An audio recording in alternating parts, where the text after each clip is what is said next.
चला मित्रांनो, आम्ही आज आलोय पटनी टॉपला. तर मस्त वातावरण आहे एकदम इथं आणि तुम्ही वातावरण बघू शकता. पटनी टॉप म्हणजे आत्तापर्यंत आम्ही जेवढे पॉईंट फिरलोय त्याच्यामध्ये आम्हाला हा पॉईंट एकदम मस्त वाटला एकदम.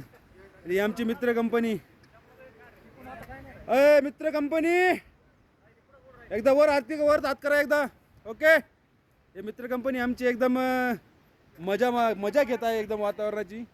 आणि मस्त आहे वातावरण, एकदम फ्री एकदम. आणि आत्तापर्यंत जेवढे पॉईंट आम्ही फिरलो आत्ता म्हणजे जम्मू काश्मीरमध्ये, पण असा पॉईंट हा पहिल्यांदाच बघितला आहे आम्ही. खूप वरच्या लेवलला आहे, कमीत कमी 2000 फूट लेवल असं माझ्या अंदाजी. त्या लेवलने वरती आहे आम्ही इथं. आणि एकदम मस्त मौसम आहे. चला नेक्स्ट टाईमला येणार तर इकडेच येणार ह्या पॉईंटला. Okay, bye.